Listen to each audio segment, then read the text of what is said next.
जो मैंने राजस्व विभाग बड़ बड़ अधिकारी अच्छा कि अवसर प्राप्त अधिकारी मैंने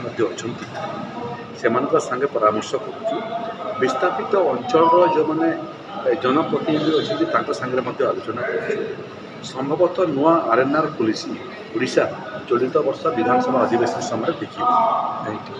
द्वितीय है जे ये अनुगुल संबलपुर झारसुगुड़ा एवं सुंदरगढ़ ये चार्टा जिले में तापज विद्युत केन्द्र जोटा अच्छी ओडिशार 96% बिजुली ये चार्टा जिले में उत्पादन हुए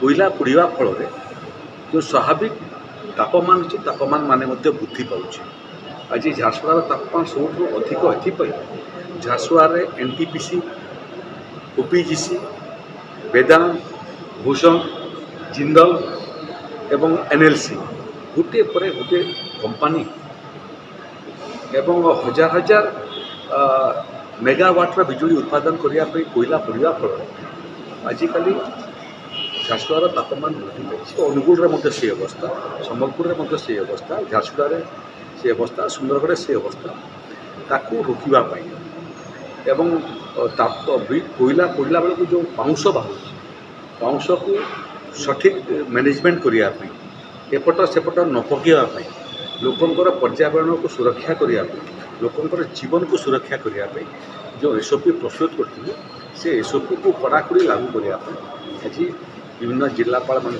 निर्देश दिखाई जो कंपानी मैंने यार खिलाफ करेंगे से विरुद्ध में कौन आईनगत कार्यानुष्ठान ग्रहण हो पाए से बाबद में परामर्श देती ये जो एसओपी जारी करूँ एसओपी जारी कलापर जदि समस्यार समाधान संपूर्ण भाव में न हुए लोकंर जीवन रक्षा करने लोकर स्वास्थ्यर सुरक्षा करने आवश्यक पड़े पुणी आम नुआ आईन आने जो आईन में फरेस्ट एक्ट जमी जंगल काठ चोरी कर गाड़ी धरा पड़े गाड़ीटा कन्फिस्केशन हो जाए ठीक से भाया जो मैंने आर्ट्स नौ निर्दिष्ट जगह न पकड़ एणुते विभिन्न जगह पकई दौरान लोकंर जीवन सुरक्षा को विपन्न कर आईन करमी से भाया केस गाड़ी संपूर्ण भाव में जप्ति हो कन्फिस्केशन हम और फेरस्त पाइबे।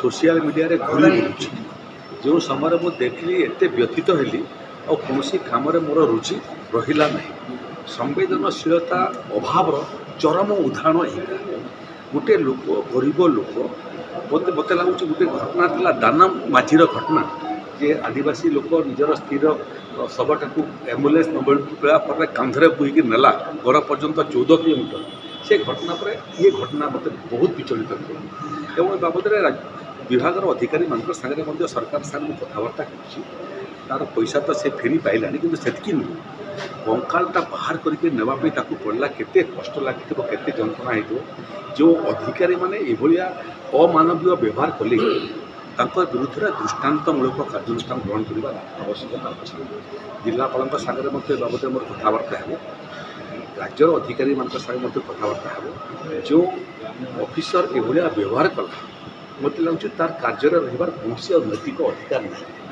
आगुरी ये केते घटना से करें जानी ये घटना कंकालटा धरिक आसला बेलू जना पड़ा आपको से व्यवहार मनुष्यर सुधरे नहीं तेणु मो राज्य सरकार को परामर्श देती दृष्टान्तमूलक कार्यानुष्ठान ग्रहण करूँ जमी पूरा समाज देखिए कामाख्यानगर में शिक्षयित्री को और अन्य मान जनगणना समय बाड़े बाप और दुई पुआ मिसिक कौन है फल सारा ओडिशा देखला जे भाया कले किमिति दंड मिले आउ कि साहस करेंगे नहीं ये केस से भाया दंड विधान हवा कथा जमी अन्य कौन बैंकर जातीयकरण बैंकर कौन ऑफिसर ये भाया दुष्कर्म करने दुर्व्यवहार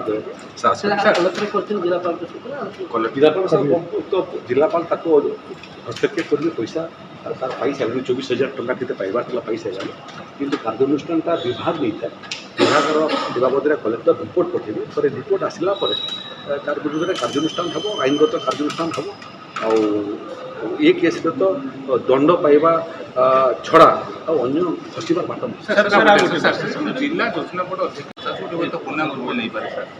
किसी विचार चली विचार विमर्श चलती ना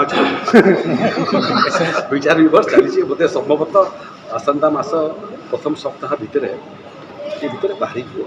ଗୁଡ଼ିଏ ଲୋକ ବିଭିନ୍ନ କର୍ପୋରେସନ୍ ବୋର୍ଡ଼ର ଅଧ୍ୟକ୍ଷ ଭାବରେ ମେମ୍ବର ଭାବରେ ନିଯୁକ୍ତି ପାଇବେ। ଆଉ ଇଏ ସପ୍ତାହ ଏବଂ ଆସନ୍ତା ମାସ ପ୍ରଥମ ସପ୍ତାହ ମନ୍ତ୍ରିମଣ୍ଡଳ ତ ମୁଖ୍ୟମନ୍ତ୍ରୀଙ୍କର ପ୍ରେରୋଗେଟିଭ୍ ସେଇଟା ଯେତେବେଳେ ଚାହିଁବେ ହେବ। ଗୁଡ଼ିଏ ପଦ ଖାଲି ବି ଅଛି, ଗୁଡ଼ିଏ MLA ଯୋଗ୍ୟ MLA ବି ଅଛନ୍ତି ଯେଉଁମାନେ ମନ୍ତ୍ରୀ ହେବା ପାଇଁ ଅପେକ୍ଷା କରିଛନ୍ତି। ଖୋଲାଖୋଲି ଆହ୍ୱାନ ଦେଲେ ଯିଏ ବିଜୁ ଜନତା ଦଳ ଏବଂ କଂଗ୍ରେସ ପାର୍ଟିର ମେଣ୍ଟ ହେଉ। ବିଜୁ ଜନତା ଦଳ ତାକୁ ଅସ୍ୱୀକାର କଲା। ଅସ୍ୱୀକାର କରିଥିଲେ ଆମେ ଜାଣିଥାନ୍ତୁ ଯେ ପୂର୍ଣ୍ଣଚ୍ଛେଦ କରିବା। ଅସ୍ୱୀକାର ନ କରିବା ଫଳରେ ସମାଜକୁ ଏହି ବାର୍ତ୍ତା ଗଲା ଯେ ଇଚ୍ଛା ଅଛି। ଆଉ ରାଜ୍ୟସଭା ଇଲେକ୍ସନ୍ ସମୟରେ ବି ଦେଖିଲୁ ବସ୍ତୁତ ମେଣ୍ଟ କଲେ। ଅତୀତରେ ମଧ୍ୟ ମୁଁ ଦେଖିଛି ଯେଉଁ ସମୟରେ UPA ସରକାର ଥିଲା 2004ରୁ 2014 ପର୍ଯ୍ୟନ୍ତ ଏମାନଙ୍କର ଅଲିଖିତ ମେଣ୍ଟ ଥିଲା, ପୁରା କଂଗ୍ରେସ ସାଙ୍ଗରେ ଥିଲା। 2009 ମସିହାରେ ପ୍ରଦେଶର ଭାରତୀୟ ଜନତା ପାର୍ଟିର ମୁଁ ସଭାପତି ଥିଲି। ସେ ସମୟରେ ମେଣ୍ଟ ଭାଙ୍ଗିଗଲା। ମେଣ୍ଟ ଭାଙ୍ଗିଲା ପରେ ରାତି 12ଟାରେ ଆମେ ଗଭର୍ଣ୍ଣର ପାଖକୁ ଯାଇକରି ସମର୍ଥନ ପ୍ରତ୍ୟାହାର କଲୁ ଏବଂ ଦାବି କଲୁ ଯେ ତୁରନ୍ତ ବିଧାନସଭା ଅଧିବେଶନ ଡକାଯାଉ ଏବଂ ନବୀନ ବାବୁଙ୍କୁ ତାଙ୍କର ସଂଖ୍ୟାଗରିଷ୍ଠତା ପ୍ରତିପାଦିତ କରିବା ପାଇଁ ସୁଯୋଗ ଦିଆଯାଉ। ଗଭର୍ଣ୍ଣର ମଧ୍ୟ ବିଧାନସଭା ଡାକିବା ପାଇଁ ଏବଂ ନିଜର ସଂଖ୍ୟାଗରିଷ୍ଠତା ପ୍ରମାଣିତ କରିବା ପାଇଁ ନିର୍ଦ୍ଦେଶ ଦେଲେ। ସେ ସମୟରେ ଯେତେବେଳେ ସଂଖ୍ୟା ଗରିଷ୍ଠତା ହରାଇ ସାରିଥିଲେ ସେମାନେ, କିନ୍ତୁ କଂଗ୍ରେସ ସେ ସମୟରେ ଆସିଲା ଆଉ ସମର୍ଥନ କଲା ଆଉ କହିଲା ଯେ ଆମେ ଭୋଟରେ ଅଂଶଗ୍ରହଣ କରିବୁ ନାହିଁ ଏବଂ ବସ୍ତୁତ କଂଗ୍ରେସ ବିଜୁ ଜନତା ଦଳ ସରକାରକୁ ବଞ୍ଚେଇ ଦେଲା। ସେବେଠୁ ତ ଏମାନଙ୍କର ବହୁତ ଦିନ ହେଲା ଆମ ସାଙ୍ଗେ ଯେତେବେଳେ ମେଣ୍ଟରେ ଥିଲେ ହାତ ମିଳିଥିଲେ, ପଛପଟରୁ କଂଗ୍ରେସ ସାଙ୍ଗରେ ପ୍ରେମ ଚାଲିଥିଲା। ଇଏ ଯେଉଁ ଚୋରା ପିରତି ଏବେ ଧରା ପଡ଼ିଗଲା ତ ବାହା ହେଇଯାଅ ମେଣ୍ଟ କରିଦିଅ। ଚୋରା ପିରତି ଭଲ ନୁହେଁ। ଇଏ ପରାମର୍ଶ ମୁଁ ବିଜୁ ଜନତା ଦଳକୁ ଦେବି କି ଚୋରା ପିରତି କରନ୍ତୁ ନାହିଁ। ସମାଜରେ ଚୋରା ପିରତି ଭଲ ଜିନିଷ ନୁହେଁ। ବାହା ହେଇଯାଆନ୍ତୁ ମେଣ୍ଟ। ଯଦି ସେଭଳିଆ ସ୍ଥିତି ଆସିଲାନି ଯେ କଂଗ୍ରେସ ପ୍ରଥମେ ମେଣ୍ଟ ପାଇଁ ଡାକରା ଦେଲା ତାପରେ ମେଣ୍ଟ କରିବା ପାଇଁ ନାରାଜ ଅଛି, କିନ୍ତୁ ଅନୁମାନ ରଖନ୍ତୁ ଯେ ବିଜୁ ଜନତା ଦଳର ଅବସ୍ଥା କେଉଁ ସ୍ତରକୁ ପହଞ୍ଚିଲା ଯେ କଂଗ୍ରେସ ମଧ୍ୟ ଆଉ ମେଣ୍ଟ କରିବା ପାଇଁ ଚାହୁଁନାହିଁ। ଏହା ଆମର ସମ୍ବଲପୁରୀ ଭାଷାରେ ଗୋଟେ ଢଗ ଅଛି, ବୁଢ଼ୀ ମଲା ଗୁଡ଼ ତଳକୁ ତଳ। ଏବେ ତୁମକୁ କିଏ କହୁଥିଲା ସସ୍ପେଣ୍ଡ କରିବା ପାଇଁ ଏମ୍ଏଲ୍ଏମାନେ? ସସ୍ପେଣ୍ଡ ତ କଲ, ଦଳରୁ ବାହାର କରିଦେଲ।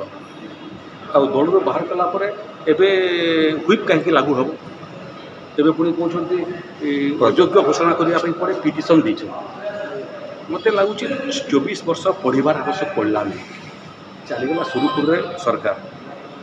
ଏବେ ପଢ଼ିବାଟା ଆରମ୍ଭ କରୁଛନ୍ତି। ଆହୁରି ପଢ଼ନ୍ତୁ ଆଉ ଏଣ୍ଟି ଡିଫେକ୍ସନ୍ ଆକ୍ଟଟାକୁ ଭଲ କରି ତର୍ଜମା କରନ୍ତୁ। ହୁଇପ୍ର କାର୍ଯ୍ୟକାରିତାଟାକୁ ଆଉ ଥରେ ତର୍ଜମା କରନ୍ତୁ। ଆଉ ଏଭଳିଆ ଆବେଦନ କରନ୍ତୁ ନାହିଁ ଯେଉଁଥିରେ ନିଜେ ଅପଦସ୍ଥ। ଜାତକ ବିଚାର ଏବଂ ଗୃହର ବାସ୍ତୁଜନିତ ସମସ୍ୟାର ସମାଧାନ ପାଇଁ ଯୋଗାଯୋଗ କରନ୍ତୁ ଜ୍ୟୋତିର୍ବିଦ ବାସ୍ତୁବିଦ ଶ୍ରୀ ମାନସ ଚନ୍ଦ୍ର ନାୟକ। ଯୋଗାଯୋଗ କରନ୍ତୁ 9438481748।